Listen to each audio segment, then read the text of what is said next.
देखिए SSC CGL solution का ये नेक्स्ट पार्ट है। क्वेश्चन नंबर 51 देखिए, आपको दिया हुआ है कि ए है जो अकेला किसी काम के 2/5 भाग को 12 दिन में कंप्लीट कर सकता है, और बी के बारे में बोला है कि ये 25% है, वो ज़्यादा एफिशिएंट है ए से। फिर आगे सी के बारे में बोला है और फिर डी के बारे में कंडीशन दी है। तो सबसे पहले स्टार्ट करते हैं ए से। तो ए के लिए बोला है कि 2/5 का ये जो काम है ये 12 दिन में करता है, तो टोटल काम कितने में करेगा ये देखो, 12×5 60 और 2 का इसमें डिवाइड करूँगा तो 30, तो 30 डेज आ जाएगा यहाँ से, इतना आ गया। अब क्या करता हूँ कि टोटल वर्क डन मान लेते हैं 30, तो टोटल यदि वर्क डन 30 है तो इसकी एफिशिएंसी कितनी आ जाएगी 1। अब बी के बारे में एक कंडीशन दी है कि ये 25% ज़्यादा एफिशिएंट है, तो 25% का मतलब कितना हो जाएगा 1/4, तो 5/4, तो 1 का 5/4 मतलब ये 5/4 एफिशिएंट है। तो ये कितने दिन में काम को करेगा, ठीक है, ये कितने दिन में करेगा, इसका मैंने इसमें डिवाइड किया तो आ जाएगा 6 24, तो इसका 24 दिन आ जाएगा। अब देखिए आगे क्या बोला है कि सी है जो अकेला सेम काम को कर सकता है 12 दिन कम में बी से। अब सी का बोला हुआ है कि ये 12 दिन कम लेता है बी से, तो सी तो आपके पास यहाँ पे कितना दिन लेगा, यहाँ पे आपके पास 12 दिन ले लेगा, क्योंकि इससे 12 कम ले रहा है तो ये 12 दिन हो जाएगा इसका। अब इसकी एफिशिएंसी देखो कितनी आएगी, 30/12, 30/12, 30/12 का मतलब क्या हो जाएगा, 6 से काटो इसको 2 बार और 6 से काटा इसको 5 बार, तो 5/2 एफिशिएंसी इसकी आ गई। अब आगे देखो, जो डी के बारे में बोला है कि डी है जो 25% लेस एफिशिएंट है सी से। अब इसकी एफिशिएंसी निकालते हैं नेक्स्ट वाले की। 25% का मतलब दोबारा हो जाएगा आपके पास 1/4, तो 3/4 हो जाएगा इसका, 5/2 का कितना 3/4, क्योंकि इतना कम है तो ये कितना आ जाएगा 5 या 15, 15/8, तो ये 15/8 आ जाएगा यहाँ से। अब हमारे पास क्या है कि सबकी एफिशिएंसी आ गई है, और अब ये आपके पास यहाँ पे डी हो जाएगा। पूछा क्या है आपसे लास्ट में कि सभी मिलकर उस काम को कितने दिन में कंप्लीट कर देंगे। अब देखिए क्या आसान तरीका रहेगा, या तो सब एफिशिएंसी को यहाँ पे जोड़ो, या फिर क्या करो इसको थोड़ा सिंप्लीफाई कर लेते हैं एफिशिएंसी को। तो मैंने सबको 8 से मल्टीप्लाई कर दिया, तो इस वर्क डन को भी 8 से मल्टीप्लाई, टोटल वर्क को भी 8 से मल्टीप्लाई करना पड़ेगा। तो ये अगर इसको मल्टीप्लाई किया 8 से तो ये तो 240 हो गया टोटल, ठीक है, ये समझ में आया, तो ये 240 हो गया पूरा। अब इसको 8 से किया तो देखो ये तो 8 बन गया, ये आपके पास 10 बन गया, ठीक है, और ये आपके पास 8 से किया था इसको तो ये 20 बन गया, और इसको 8 से किया तो ये 15 बन गया। अब यहाँ पे डायरेक्ट एफिशिएंसी जोड़ सकते हो आप, तो अब एफिशिएंसी जोड़ा तो कितना बन रहा है देखो, 15 और ये 35 और ये 45 और 8 कितना 53, तो 53, तो 240/53, ये आपका करेक्ट आंसर हो जाएगा, ऑप्शन नंबर फर्स्ट। तो ये आसान तरीका रहेगा। बाकी आप एलसीएम लेके भी कर सकते थे, ठीक है, यहाँ पे इसको मल्टीप्लाई करने के बजाय एलसीएम ले लो, उस तरीके से भी सोचा जा सकता है, लेकिन ये आसान तरीका रहेगा यहाँ पे करने का। देखिए अगला सवाल आपको दिया हुआ है 52, कौन सी वैल्यू है जो आपके पास 12⁻⁰ ये क्यूब रूट है, ठीक है, इससे बड़ी है, ये आपको फाइंड आउट करना है। तो पहले ऑप्शन को देखो, यहाँ पे ये दिया हुआ है आपको 11 का स्क्वायर, 11 का स्क्वायर और उसकी पावर 1/6, तो बेसिकली ये 11 की पावर 1/3 हो गया। ये तो सीधा सीधा दिख रहा है कि ये 12 की पावर 1/3 है, ये तो सीधा बड़ा हो जाएगा, तो ये तो इससे वैल्यू छोटी है, आपको तो बड़ी निकालनी है, तो ये ऑप्शन नहीं हो सकता। इसको देखो अगले वाले को, ये 332 और आपके पास 14 इतना लिखा हुआ है। अब इसको जब गौर से देखोगे आप, अब ये किसका स्क्वायर है, आपको अगर ये पता लग जाए तो थोड़ा सा काम आसान हो जाएगा। जैसे कि मैंने ये वैल्यूज़ ली, जैसे कि आपके पास 170, 170 का स्क्वायर करो आप, 170 का स्क्वायर किया तो कितना आता है देखो, 289,000 इतना आता है, ठीक है, इतना आता है। अब देखो ये वैल्यू है ना, ये जो पर्टिकुलर इसमें लिखी हुई है, ये तो इससे बड़ी है, ठीक है, मैंने तो 170 लिया है इसका, तो 170 से थोड़ा सा ज़्यादा आने वाला है, क्या आने वाला है 170 से ज़्यादा इसका स्क्वायर रूट आने वाला है इस वाली वैल्यू का, तो लगभग मैंने 170 ले लिया। अब 170 का भी फर्दर मुझे लेना है एक बार और, ठीक है, समझ पा रहे हो, 170 का मुझे एक बार फर्दर लिया तो लगभग कितना आ जाएगा 13 आ जाएगा, क्योंकि 169 13 का स्क्वायर करता हूँ मैं तो आपके पास 169 आता है कि नहीं आता, बिल्कुल आता है। तो कितना आ रहा है लगभग 13, 13 का स्क्वायर से भी वैल्यू बड़ी आ रही है। तो कुल मिला के इसको जब मैंने ओपन किया, देखो ये पावर 12 लगा हुआ है ना, तो इसको मैंने कैसे लिख दिया देखो, 13 की पावर 4 और अब इसको दे दिया देखो यहाँ पे 1/4, 4 इंटू 1/3, ये 1/12 को इस तरीके से तोड़ के लिख दिया। देखो 4 से तो 4 चला जाएगा, तो ये 13 की पावर 1/3 बन रहा है, जो कि इस वाली पर्टिकुलर वैल्यू से बड़ा है। समझ पा रहे हो? तो इस तरीके से यहाँ पे आंसर आपका ये हो जाएगा, जबकि मैंने वैल्यू कौन सी ली थी, छोटी वाली ली थी, हालांकि वैल्यू इससे भी बहुत बड़ी है। तो आपका करेक्ट आंसर यहाँ पे क्या हो जाएगा, ये हो जाएगा। ठीक है, बाकी ऑप्शन यहाँ पे चेक कर सकते हो इसी तरीके से। ये वाला ऑप्शन देखो अगला, 60 की पावर 1/5। अगर इसको देखो 60 को मैं 64 भी मान लेता हूँ थोड़ा सा बढ़ा के, जो कि यहाँ पे इससे भी छोटी वैल्यू लिखी हुई है और पावर इसकी 1/5 लिखी हुई है, तो यहाँ से ये 8 की पावर कितनी आ जाती है, 1/3 आ जाता है, जो कि सीधा सीधा दिख रहा है इससे छोटा ही है। आपको तो बड़ी वैल्यू चाहिए, तो ये भी नहीं हो सकता, ये भी नहीं हो सकता। इसके बाद में ये देखो 1500 की पावर आपके पास यहाँ पे दिया हुआ है 1/9। अब इसके लगभग कौन सी वैल्यूज़ आपको याद है, जैसे कि हमने यहाँ पे देखते हैं 11 का होता है 1331 और 12 का होता है आपके पास 1728। तो 12 का क्यूब होता है ना, वो 1728 रहता है। ये तो उससे छोटी वैल्यूज़ दी हुई है, तो छोटी वैल्यूज़ दी हुई तो सीधा सीधा दिख रहा है कि ये तो इससे छोटी होने वाली है। तो अगर ये 1728 से बड़ी वैल्यू होती तो सोच सकते थे इसके बारे में, लेकिन ये नहीं है। तो आपका करेक्ट आंसर हो जाएगा वो आपके पास ऑप्शन नंबर सेकंड ही रहेगा। ठीक है, तो सभी ऑप्शन मैंने आपको चेक करके भी बता दिए। क्वेश्चन नंबर 53 देखिए, आपको ए की वैल्यू फाइंड आउट करनी है और बी का देखना है, फिर ए इंटू बी आपको निकालना है। तो सबसे पहले ए को सॉल्व करते हैं इसको।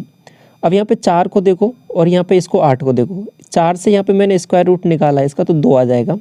फिर इसके बाद में पॉइंट की पोजीशन देखते हैं, 4 के बाद है तो अंडर रूट मैं लूँगा तो 10 की पावर -2 बार आएगा, इतना आ गया पहले से। दूसरे वाले को देखो, 8 से तो बन जाएगा 2, और फिर इसके बाद में इसका लेना है क्यूब रूट। ठीक है, क्यूब रूट लेना है तो देखो अंदर 6 पावर है, ठीक है, 10⁻⁻6 है, तो क्यूब रूट लूँगा 10⁻2 ऊपर से बनेगा। इतना हो गया, ऊपर का काम हो गया सॉल्व। नीचे वाले को देखो, नीचे वाले में अब यहाँ पे देखो पावर, अब ये 3 जीरोज़ हैं। ठीक है, पहले 16 को देखो, 16 से मैंने पावर 1/4 लेना है तो 2 आ जाएगा। अब 3 जीरोज़ हैं, 1 जीरो इसका एक्स्ट्रा है, देखो ये 810 का 1 जीरो मैंने इधर ट्रांसफ़र कर दिया, तो ये 4 जीरो हो गई, तो यहाँ से क्या आ जाएगा 10। समझ में आया?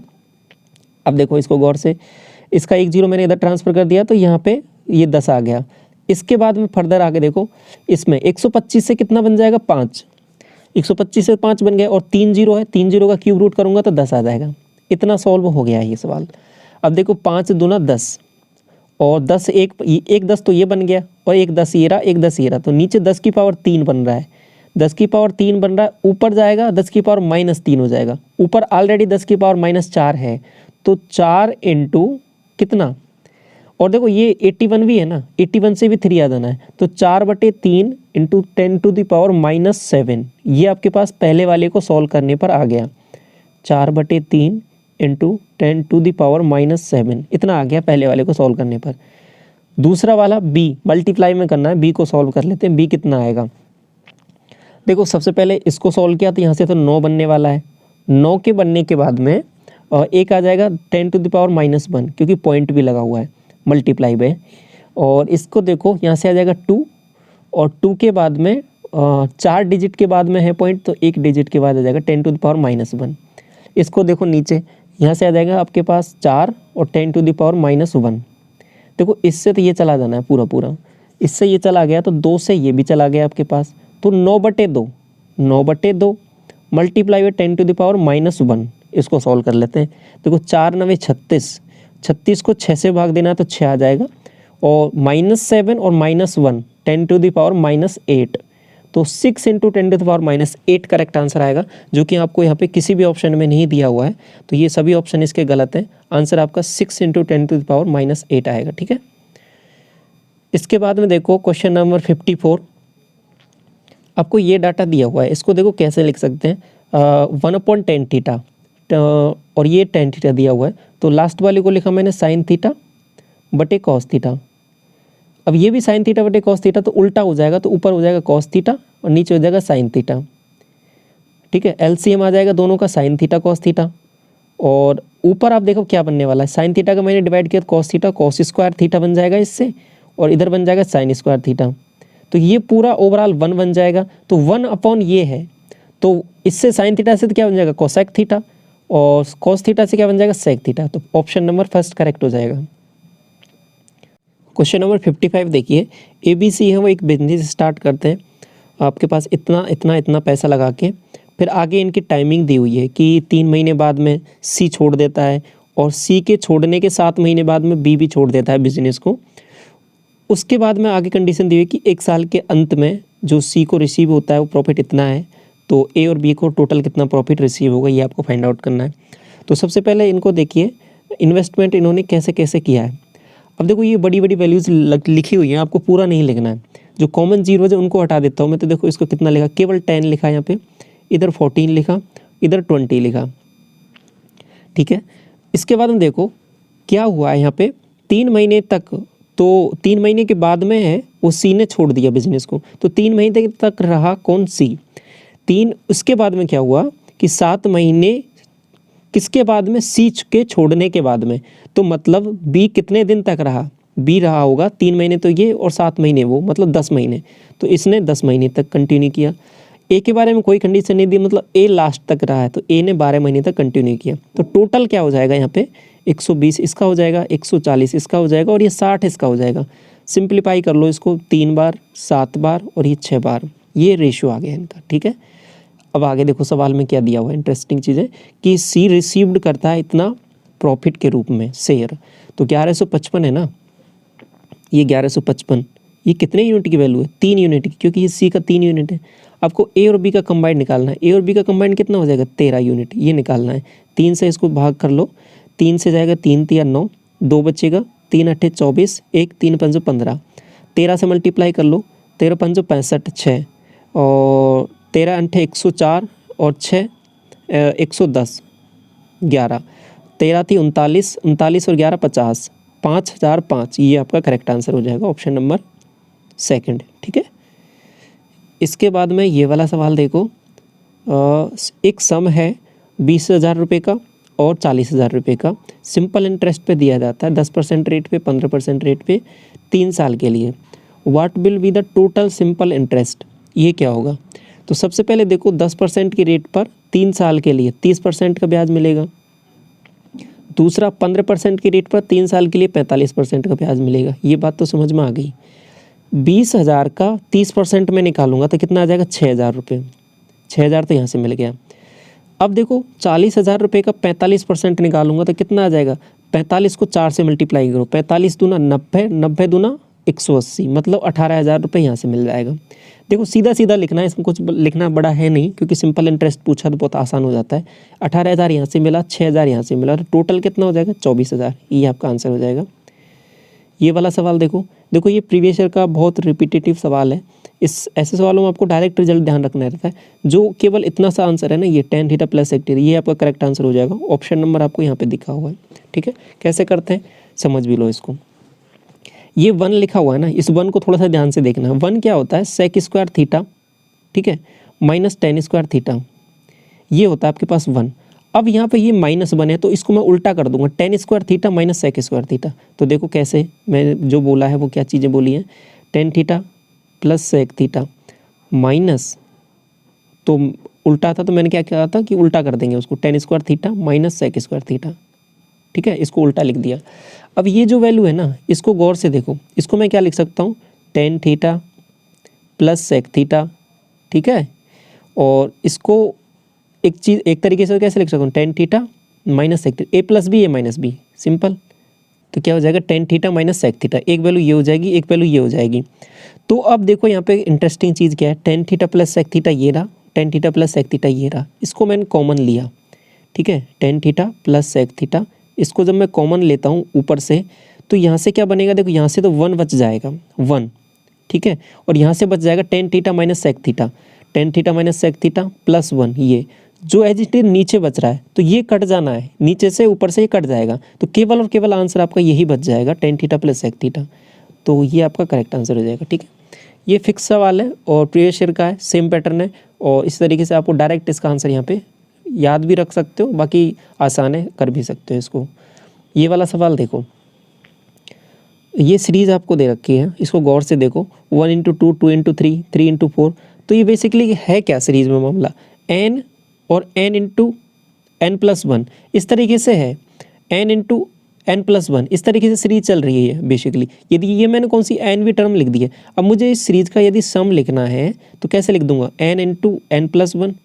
अब इसको n को मल्टीप्लाई कर लो अंदर, तो ये क्या बन जाएगा n² प्लस n। अब देखो ये सीरीज दो भाग में टूट जाएगी, एक सीरीज बन जाएगी आपके पास सिग्मा n², एक सीरीज बन जाएगी सिग्मा n। ये हमको पता है क्या होता है, n into n+1 into 2n+1 divide by 6, ये फॉर्मूला होता है सीरीज के सम का। मैंने रिवीजन वाली वीडियो में शेयर भी किया था आपके साथ, n into n+1 divide by 2। अब n की वैल्यू तो आपको पता है कि 20 टर्म है, 20 की वैल्यू 20 रख दो इसमें, तो क्या आ जाएगा 20 इंटू 21, ठीक है, इंटू 41, ठीक है, 41 यहाँ से बन जाएगा divide by 6 plus 20 into 21 divide by 2। ये आपको सॉल्व करना है, बाकी अब कुछ भी नहीं है सवाल में, तो सॉल्व करते हैं सवाल को अब। तो अब देखिए क्या बन जाएगा यहाँ से, इसको मैंने काटा 10 बार और इसको काटा 7 बार, तो ये 6 तो उड़ गया यहाँ पे पूरा। 2 से इसको काटा 10 बार, तो इससे तो 210 बन जाएगा। इस वाले को देख लो अब गौर से, 7 एकम 7 और 7 चौके 28, 2870 इससे बन रहा है। ऐड कर लो 210, इसमें कितना आ जाएगा 0803 3080, ऑप्शन नंबर 4 आ जाएगा, ठीक है। ये वाला सवाल देखो, एक आर्टिकल है जो बेचा जाता है 5% के डिस्काउंट पर, फिर भी प्रॉफिट होता है 14% का। यदि 11% का डिस्काउंट दिया जाए तो प्रॉफिट कितना होगा। देखो फिक्स सवाल है, इसका मैंने आपको एक तरीका बता रखा, बहुत आसान। CP से MP का रेशियो देखना रहता है आपको। ये क्या होता है आपका 100 minus D discount, 100 minus D मतलब 95, 100 प्लस P कितना है 14, तो 114। ये आपका रेशियो आ जाएगा CP से MP का। काट लो इसको, 19 पंजे 195, 19 6 114, 5/6। अब यही सेम रेशियो दोबारा लगा दो, 100 माइनस D कितना 89 और बटे में क्या आ जाएगा 100 प्लस P, ठीक है, 100 प्लस P, तो ये आ जाएगा। आपको निकालना क्या है, P निकालना है, तो इसको मल्टीप्लाई इधर कर दो, इसको मल्टीप्लाई इधर कर दो, तो क्या बन जाएगा देखो, इसको सिंप्लीफाई ऐसे कर सकते हैं, 100 plus P is equal to 89 multiply by 6 divide by 5। तो इसको मैंने आपको 5 से डिवाइड करने का एक आसान सा तरीका बता ही रखा है कि 2 से ऊपर नीचे मल्टीप्लाई कर दो तो चीज़ें आसान हो जाती हैं। तो ऊपर मल्टीप्लाई 12 से कर देता हूँ सीधा, तो 89 इंटू 12 डिवाइड बाई 10 हो जाएगा। तो 12 9 108, 10 12 इंटू 96, 96 और 10 106, तो ये आपके पास बन जाएगा। और नीचे 10 से डिवाइड है तो 0.6 हो जाएगा, ये 0.8 हो जाएगा। अब 106.8, ये 100 प्लस P की वैल्यू है, 100 की वैल्यू क्या, 100 माइनस करूँगा इसमें से 6.8%, ऑप्शन नंबर 4 करेक्ट हो जाएगा, ठीक है। तो ये कुछ तरीके हैं जिनसे सवाल क्या आसान हो जाता है। तो हाइट ऑफ सॉलिड सिलेंडर का 35 दिया हुआ है, सरकमफेरेंस यानी परिधि उसका बेस का 37 ज़्यादा है रेडियस से। तो देखो किस तरीके से चीज़ें दे रखी हैं, ये 2πr है ना, ये आपके पास क्या है r प्लस 37 है, ये सवाल में दिया हुआ है। r को इधर लेके आओ, तो r को इधर लेके आऊँगा तो क्या बन जाएगा 2πr minus r, 2πr minus r, ये 37 हो जाएगा। इसको थोड़ा सा ओपन करते हैं, तो r मैंने कॉमन लिया यहाँ पे, तो ये 44/7 माइनस 1 बराबर 37। तो अब ये देखो ऊपर यहाँ पे LCM लिए तो 37/7 इंटू इज इक्वल टू 37, 37 चल जाएगा, तो r की वैल्यू 7 दिख जाएगी आपको यहाँ पे सीधा सीधा। तो r की वैल्यू 7, h की वैल्यू 35। अब तो कुछ भी पूछ ले आपसे, वॉल्यूम पूछा तो निकाल लेंगे, पाई r square h 22/7 r square 7 into 7 into h 35, 7 से 7 चला जाएगा। बात समझ में आई। 2 देखो, 2 इसका 2 मैंने यहाँ पे लिया तो ये बन जाएगा 70, 70 का इससे किया 49, 49 को 11 से किया, 1 0 आना ही है आपका, 9 9 4 13 और 5 4 1 5 5 3 9 0, ऑप्शन नंबर 3। ये वाला सवाल देखो, आपको एक बार ग्राफ दिया हुआ है, इसमें निकालना क्या है आपको, difference between the average amount invested purchasing raw materials 2012 से 17 और average sale finished of goods during 2012 से 17। तो ये चीज़ आपको दोनों ग्राफों में यहाँ पे दे रखी है। आपसे 2012 से 17 मतलब पूरा डाटा आपको चाहिए। एक तरीका क्या रहेगा इसमें कि सबका इंडिविजुअल आप यहाँ पे क्या करो, ऐड करो, अमाउंट इन्वेस्टेड को ऐड करो, फिर उसका एवरेज निकालो। दूसरा सेल्स ऑफ फिनिश्ड गुड्स का ऐड करो, फिर उसका एवरेज निकालो, दोनों का डिफरेंस लो। एक तरीका ये हो जाएगा। दूसरा तरीका क्या है, आपको डिफरेंस तो निकालना ही है, तो क्यों ना हम यहाँ पे डायरेक्ट पहले डिफरेंस निकाल लें। उसका एवरेज ले लें, बात तो वही रहेगी। तो सबसे पहले क्या करते हैं, हम इनका डिफरेंस देख लेते हैं, उसका एवरेज ले लेंगे तो एक ही चीज़ तो आसान हो जाएगा उससे थोड़ा सवाल। डिफरेंस देखो इसका, यहाँ पे पहले वाले का आ जाएगा 80, दूसरे वाले को देखो यहाँ पे आ जाएगा 50, इस वाले को देखा यहाँ पे 50 से 75 जाना है ना आपको, 475, तो 50 ये आ जाएगा और 75 125। इसके बाद में इसको देखा ये 75, और इसके बाद में इसको देखा ये भी 75, और ये आपके पास कितना है 50 और 25 75, ये 75। सबको ऐड कर लो, ये डिफरेंस को ऐड कर रहे हैं। 10 और 15 20 2 8 2 10 5 15 और 2 17 7 24 24 और 14 कितना हो जाएगा 38, 3 और 1 4, 480 आ रहा है इनके पास डिफरेंस का सम।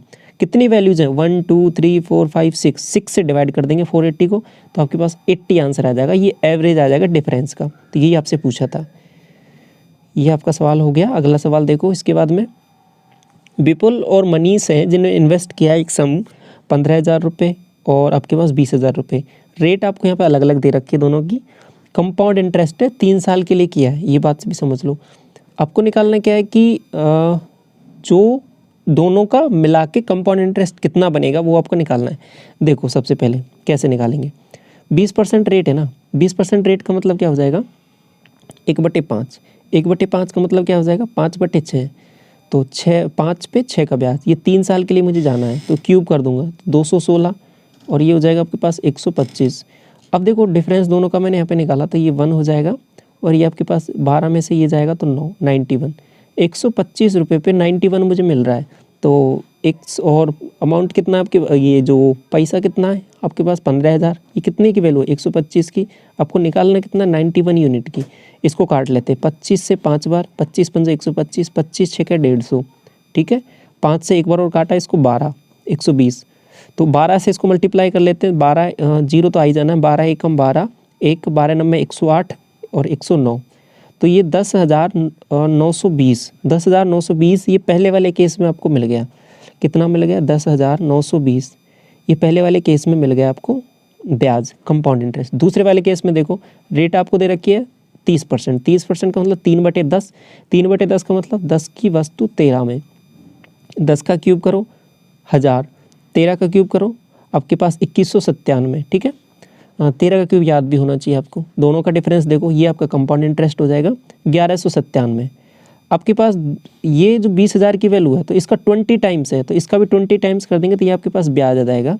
तो 1 0 ऐसे आ जाएगा, यहाँ पे 7 का किया 14, और आपके पास ये 119 है ना, तो 238 और 239, ये आपके पास डायरेक्ट यहाँ पे इतना आ गया 23,940। एक ब्याज आपके पास ये है, एक ब्याज आपके पास ये, दोनों को ऐड कर देते हैं तो ये दूसरा है 23,940। ऐड किया तो कितना बनेगा देखो 0 6 9 दूनी 18 और 3 और 1 4 और 2 और 1 3, 34,860 रुपये। तो ऑप्शन नंबर 4 करेक्ट हो जाएगा, ठीक है। टोटल मिला के ऐड करना था आपको। क्वेश्चन नंबर 63 देखिए, राजू है जो स्पेंड करता है 10% 20% अपनी इनकम का ट्रांसपोर्ट पे और फूड पे रेस्पेक्टिवली, और उसके बाद में 30% क्या करता है रिमेनिंग का कपड़ों पे खर्च कर देता है। तो सबसे पहले क्या करते हैं कि ये 100 उसका टोटल इनकम था, जिसमें से 10 और 20 यानी 30 तो खर्च कर दिया, अभी 70 बचा हुआ है। 70 में क्या बोला है कि 30% ऑफ द रिमेनिंग, मतलब 70 का 30% कितना आ जाएगा 21। ये 21 किस पे किया है उसने, कपड़े पे किया है। तो बाकी बचा कितना है उसके पास 49। अब ये क्या करता है, ये सेव से हिज इनकम, बाकी को जो 49 है ना ये उसकी इनकम क्या है सेविंग है, जो उसने बचत है उसकी ये बचत दी हुई, और बचत की वैल्यू जो आपको यहाँ पे दे रखी है। तो ये 26,460 है ना, ये आपके पास 49 यूनिट की वैल्यू है। निकालना क्या है आपको, what will be the total expenditure on food and cloth together. Cloth पे तो कितना किया है, ये 21 किया था, और इसके बाद फूड पे कितना किया है, फूड पे स्टार्टिंग में दिया था कि इसने 20 किया है, तो 20 और 21 दोनों यानी 41, तो 41 यूनिट की वैल्यू आपको चाहिए। तो ये आपको सॉल्व करना है अभी। अब कैसे करेंगे इसको, डायरेक्ट भाग देते हैं। तो देखो भाग दिया तो पहले 6 बार जाएगा, 6 पंजो 30, 6 तो ज़्यादा हो जाएगा, 5 बार देके देते हैं।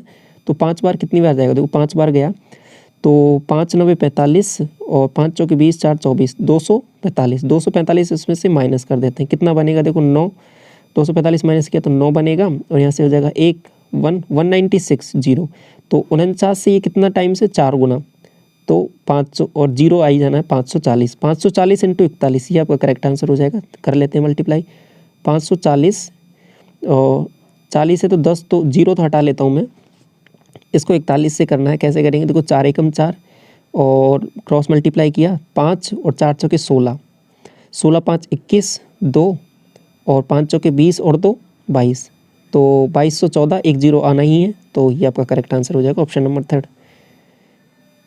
ये वाला सवाल देखो, ए है जो अकेला किसी काम को 14 दिन में कर सकता है, ए का दिया हुआ है 14 डेज, बी है वो अकेला किसी काम को 28 डेज में कर सकता है, सी अकेला 56 में कर सकता है। अच्छी बात है। इसके बाद में टोटल इनका मैंने मान लिया वर्क डन कितना, टोटल वर्क 56, एफिशिएंसी निकाला, इसकी 4 आ जाएगी, इसकी 2 आ जाएगी, इसकी 1 आ जाएगी। आगे कुछ बोला है कि स्टार्ट करते हैं एक साथ, उसके बाद में हुआ क्या है कि इस तरीके से काम करते हैं कि B was not working last 2 days और A did not work in last 3 days. तो बी ने लास्ट के 2 दिन काम नहीं किया और ए ने लास्ट के 3 दिन काम नहीं किया, तो हम क्या करते हैं, इनको काम करा देते हैं, काम करा देते हैं, एक्स्ट्रा काम करेंगे। तो बी ने 2 दिन नहीं किया, तो बी 2 दिन कितना काम करता, 2 दूना 4, 4 काम करता, तो उसको हमने बोला कि 4 दिन और काम कर ले, तो 4 काम ऐड कर दिया हमने टोटल काम में। ए के लिए देखो 3 दिन नहीं किया इसने, तो एक दिन में ये 4 काम करता है, तो 3 दिन मतलब 12, और ये 12 काम एक्स्ट्रा ऐड कर देगा इसमें। तो अब हमारे क्या किया कि इसका काम ऐड कर दिया, तो अब क्या है कि तीनों ने मिलकर पूरे दिन तक काम किया लास्ट तक, तो ये टोटल वर्क डन कितना हो जाएगा, 56 और 4 60 और 12 72, 72। अब इन्होंने टोटल काम किया सब ने मिलके, तो 4 2 6 1 7, 7 से डिवाइड कर देंगे तो 72/7 आंसर आ जाएगा। तो इसके बाद में 65 सवाल देखिए, पी क्यू आर एक इक्विलेटरल ट्राइंगल है, इसमें क्या दिया हुआ है, सेंट्रोइड और पी क्यू आर जो है उसका ए दिया हुआ है। ये आपके पास यहाँ पे सेंट्रोइड क्या होता है कि आपके पास जो मीडियन होती है उनका मीटिंग पॉइंट होता है, और साइड ऑफ ट्राइंगल इज़ 12, ये 12 है। इसके बाद में दिया है what with the length of P A, ये पी ए आपको निकालना है। हम जानते हैं कि सेंट्रोइड होता है ना, ये 2:1 में काटता है आपके पास, किसको, मीडियन को। अब जो आपके पास इक्विलेटरल ट्राइंगल दे दे तो हमेशा समझना कि सभी चीज़ें, इसकी हाइट हो गया, इसका आपके पास मीडियन हो गया, सभी चीज़ें एक ही होती हैं। हाइट हम जानते हैं, इसकी हाइट क्या होती है, √3/2a, ये आपके पास हाइट होती है। तो हाइट कंप्लीट हमने निकाला, तो ये आ जाएगा आपके पास, ये ए की वैल्यू में 12 रखूँगा, तो √3/2 × 12, तो कितनी आ जाएगी, यहाँ से 2 से इसको काटा 6 बार, तो 6√3, 6√3, तो टोटल हाइट आ गई। मतलब इस कंप्लीट की वैल्यू आपको 2 यूनिट की वैल्यू चाहिए, ये है ना 6√3, ये 3 यूनिट की वैल्यू है, 2 यूनिट की वैल्यू चाहिए, तो 4√3 आंसर आ जाएगा। ठीक है, क्योंकि ये 2:1 में काटता है मीडियन आपका, मीडियन को centroid. Base of right prism का मतलब समझना हमेशा कि प्रिज्म का मतलब ये है कि ऊपर वाली शेप, ठीक है, किसी भी ऑब्जेक्ट की ऊपर वाली शेप और नीचे वाली शेप दोनों इक्वल हो जाती है, सेम रहती है, तो वो प्रिज्म होता है। अब ये आपके पास एक सर्किल हो सकता है, या फिर आपके पास एक ट्राइंगल हो सकता है, या फिर आपके पास एक स्क्वायर हो सकता है, रेक्टेंगल हो सकता है, कुछ भी हो सकता है, सेम ऊपर वाला और नीचे वाला सेम होना चाहिए, तो प्रिज्म कहलाता है।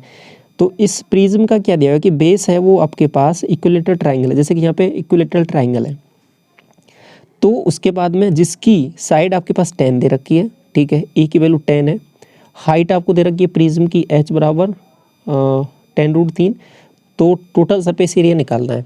तो देखो कैसे निकालते हैं इसका सरफेस एरिया, तो पहले तो सरफेस का निकाल लेते हैं, टॉप और बॉटम को छोड़ते हैं, तो चारों सरफेसों का एरिया कैसे, इसका सरफेसों का एरिया कैसे निकलेगा, तीनों सरफेसों का, तो वो निकलता है आपके पास नीचे का पूरा पेरीमीटर कितना हो जाएगा, 10 का 30 इंटू हाइट हो जाएगा 10√3।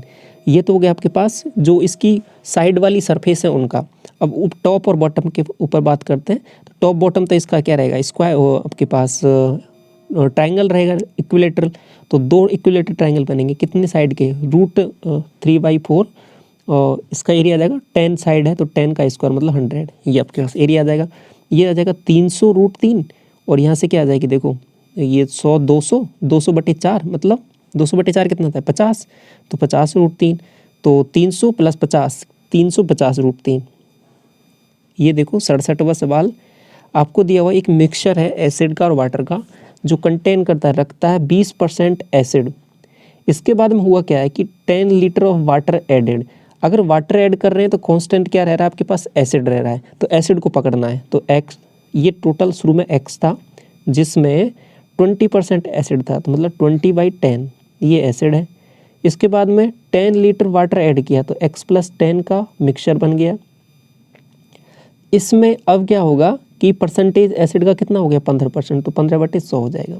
ठीक है, जो कांस्टेंट रहता है उसको हमें यहाँ पे इक्वल करना रहता है, तो ये 100 से तो 100 चला जाएगा, ये आपके पास 20x हो जाएगा, यहाँ से 15x + 150। ठीक है, तो इसको माइनस करेंगे तो 5x, 5x बराबर 150, तो x की वैल्यू कितनी आ जाएगी 30। तो ओरिजिनल में कितना था, x हमने ओरिजिनल माना था, तो original quantity of mixture 30 litre.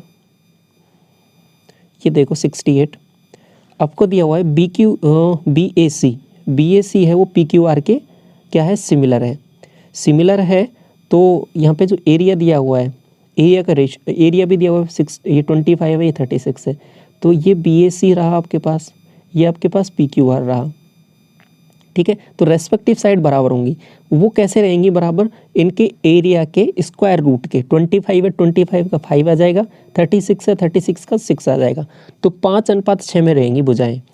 BA की भुजा दे रखी है 4, 4, 4 कितने यूनिट की वैल्यू है, 5 यूनिट की।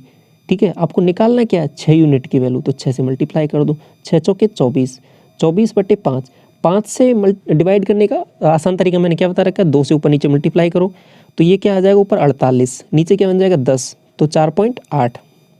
ठीक है, अगला सवाल देखो, आपको एक सीरीज दे रखी है और इसका आपको सम निकालना है, तो कैसे करेंगे इस सवाल को। अब इसमें देखो अल्टरनेट सीरीज आपके पास रिपीट हुई है, कैसे, जैसे कि यहाँ पे देखो ये वाली टर्म और इस तरीके से, और दूसरा ये और इस तरीके से। अब यहाँ पे देखो ऊपर वाली टर्म है 7 7 7, तो सब में दिख रहा है, तो 7/2, तो 2 सीरीज़ में इसको इस तरीके से ब्रेक कर देता हूँ। देखो पहले सीरीज़ को लिखता हूँ 7/2, फिर उसके बाद में 7/6, फिर उसके बाद में 7/12, तो ये सीरीज़ आपके पास रिपीट हुई है, समझ पा रहे हो। और लास्ट में 7/156 इस तरीके से है। पहली सीरीज़ ये है, इसका मैं सम निकाल लेता हूँ, इसका सम निकालता हूँ तो 7 मैंने कॉमन ले लिया, नीचे क्या लिखा हुआ है 1 × 1/2, अब ये क्या लिखा हुआ है 2 × 3 + 3 × 4, इस तरीके से सीरीज चल रही है। और लास्ट में ये जो टर्म है ना आपके पास, ये लास्ट में लिखा हुआ है 12 × 13, समझ पाए। अब यहाँ पे देखो इसको किस तरीके से, ये इसका स्टैंडर्ड है और इस तरीके से सॉल्व कैसे करते हैं इस सीरीज को, ऊपर भी यही बनाना रहता है आपके पास। तो 1 को कैसे लिख सकते हैं 2 - 1, इसको कैसे लिख सकते हैं 3 - 2 ऊपर, इसको कैसे लिख सकते हैं 4 - 3, 4 - 3 भी 1 होता है। तो अब देखो इसको अलग अलग ब्रेक करूँगा तो यहाँ पे क्या बन जाएगा 1 - 1/2 + 1/2 - 1/3, तो सब कुछ कट पिट जाता है। केवल लास्ट में क्या बचता है सीरीज में, यहाँ पे तो बचता है 1, और स्टार्टिंग के लास्ट वाली टर्म बचती है, वो भी बचती है माइनस में, तो ये टर्म बन जाती है 7 - 1/13, तो यहाँ से बन जाएगा 12/13 × 7। अगर ये आपको थोड़ा सा इसमें कन्फ्यूजन, तो इसकी एक अलग से क्लास ले लेंगे, उसमें इसको सीरीज़ को अच्छे से समझ लेंगे।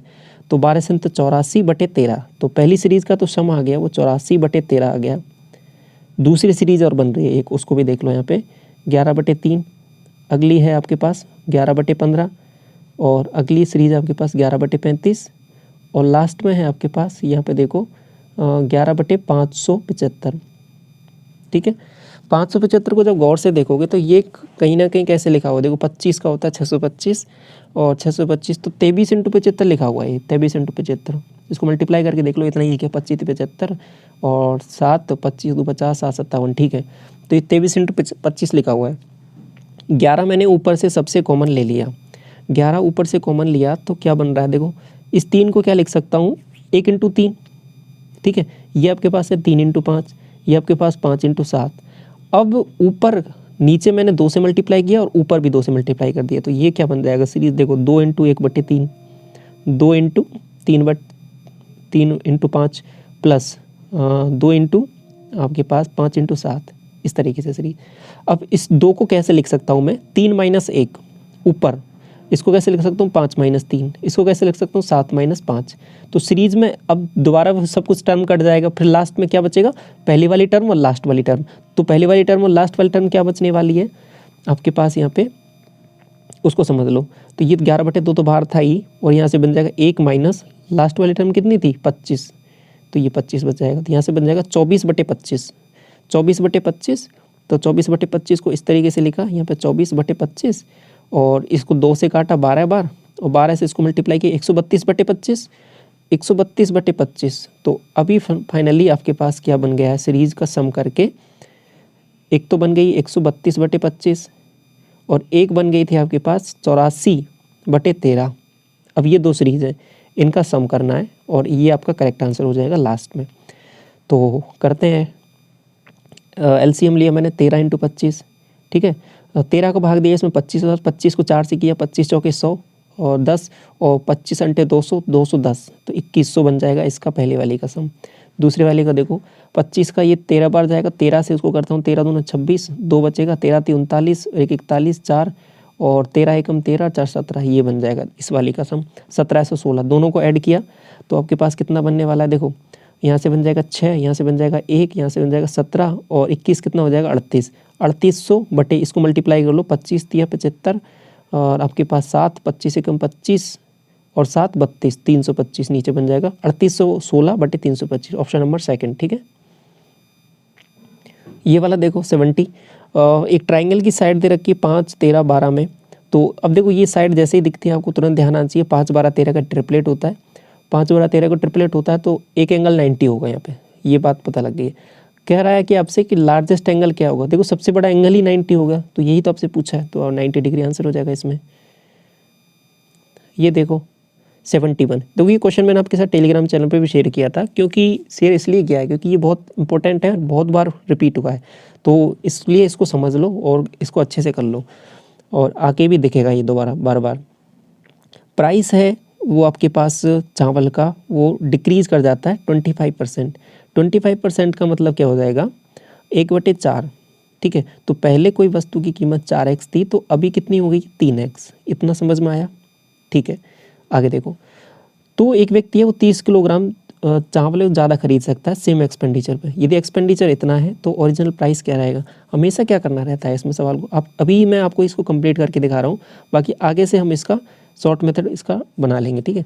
5400 बटे पहले अभी क्या है कि कम ही हो गई तो ज़्यादा खरीद पाएगा बटे 3x माइनस 5400, पहले कितना खरीद पा रहा था 4x, अब इन दोनों का डिफरेंस कितना दिया हुआ है 30 kg। ये सबसे बेसिक अप्रोच है इस सवाल को करने की। 5400 यहाँ से कॉमन आ जाएगा, ठीक है। अब क्या करना है बटे में, एलसीएम क्या आ जाएगा इसका 4x × 3, ठीक है। 4x × 3, 3x का, अब 5400 तो मैंने कॉमन ले लिया तो यहाँ पे ऊपर तो 1 1 बच गया, तो अब यहाँ पे देखो बनने वाला क्या है 4 - 3, ठीक है, = 30। अब आपसे पूछा क्या है सवाल में, आपसे पूछा है कि ओरिजिनल प्राइस हमने क्या माना था 4x, तो 4x की वैल्यू निकालनी है, तो 4x को मैं इधर भेज देता हूँ, 30 को मैं नीचे ले आता हूँ, समझ में आया। 4x को उधर भेजा, 30 को नीचे ले आया, तो अभी देखो क्या बन गया सवाल, बहुत आसान हो जाएगा। देखो 5400, ठीक है, 5400 में मैंने क्या बोला 30 को नीचे लेके आऊँगा, 30 को नीचे लेके आऊँगा तो ये क्या हो जाएगा 90 और उधर क्या चला जाएगा 4x, तो ये 4x हो जाएगा। 0 से 0, 9 से कितनी बार जाएगी 6 बार, तो 60 आ जाएगा, ठीक है। 9 6 54, तो 60 पर kg ये आपका आंसर आ जाएगा, ठीक है। 60 रुपये पर kg के हिसाब से ओरिजिनल प्राइस था इसका।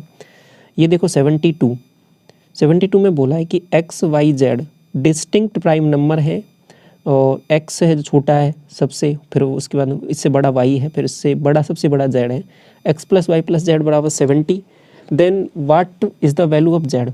देखो इसको करने का एक ही तरीका है, हिट एंड ट्रायल, बाकी आपको वैल्यूज़ यहाँ पे देखनी है और इसका कोई शॉर्ट मेथड आपको दिखेगा नहीं, क्योंकि इसमें केवल अप्रोच है, आपको क्लिक कर जाती हैं तो बस आसान हो जाएगा, बाकी तो नहीं। आपको कंप्लीट वैल्यूज़ लिख लो पहले, इस तरीके से कर सकते हो, ठीक है। तो उसके बाद में वैल्यूज़ सेट करके देखनी है इसमें।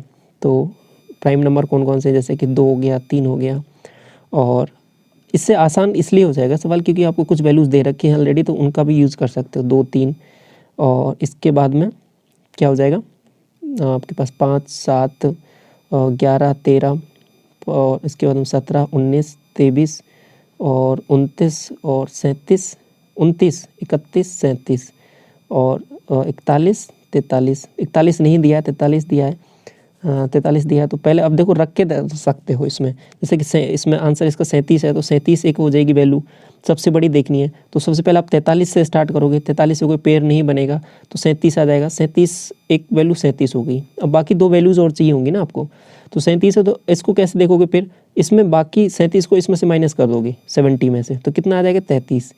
33। अब 33 को कैसे सेटिस्फाई करोगे, एक वैल्यू हो जाएगी आपके पास 31, एक हो जाएगी आपके पास 2, ठीक है, तो ये 33 हो जाएगा। तो इस तरीके से यहाँ पे सेटिस्फाई होगी, 37 आपका करेक्ट आंसर हो जाएगा। ऐसे हिट एंड ट्राई करके इसको देखना है कौन सी वैल्यूज इसमें सेटिस्फाई हो रही हैं। तो ये आपका यहाँ पे इस तरीके से होने वाला है ये वाला सवाल। 73 देखो, रोहित की जो इनकम है वो आपके पास 32,000 है, एक्सपेंस है उसके 30% है टोटल इनकम का, तो सेविंग क्या होगी। तो 32,000 जो इनकम है इसमें से 30% तो वो खर्च कर देता है, तो बचाता कितना है 70%, मतलब 7/10, या फिर 70% मतलब 7500। 2 जीरो से ये 2 जीरो चला जाएगा, 7 से मल्टीप्लाई कर लो, 7 दूनी 14, 7 तिया 21 और 1 22, ठीक है, 224 आंसर फर्स्ट हो जाएगा, ठीक है। क्वेश्चन देखिए आपको दिया हुआ है कि कितने नंबर पॉसिबल हैं 400 से 700 के बीच में, जिनमें 6 है जो एग्जैक्टली 2 बार आता है आपके पास। ये थोड़ा सा ध्यान से पढ़ना है कि एग्जैक्टली 2 बार आता है। तो सबसे पहले देखो 400 में आपको तुरंत दिख जाएगा 2-3 वैल्यूज, तो जैसे कि 466 और 566। अब इनमें 2-2 बार आ रहा है, तो ये 2 तो वैल्यूज इस तरीके से हो गई। अब 600 वाली जो आपके पास रो है उसमें चलते हैं।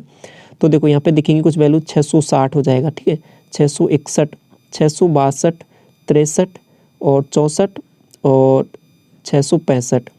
666 होगा क्या, नहीं होगा, क्योंकि इसमें 2 बार पूछा है आपसे, ठीक है, एग्जैक्टली पूछा है। तो अगर 2 या 2 से ज़्यादा पूछता तो आंसर कुछ अलग होता, लेकिन एग्जैक्टली बोला तो 666 नहीं ले सकते।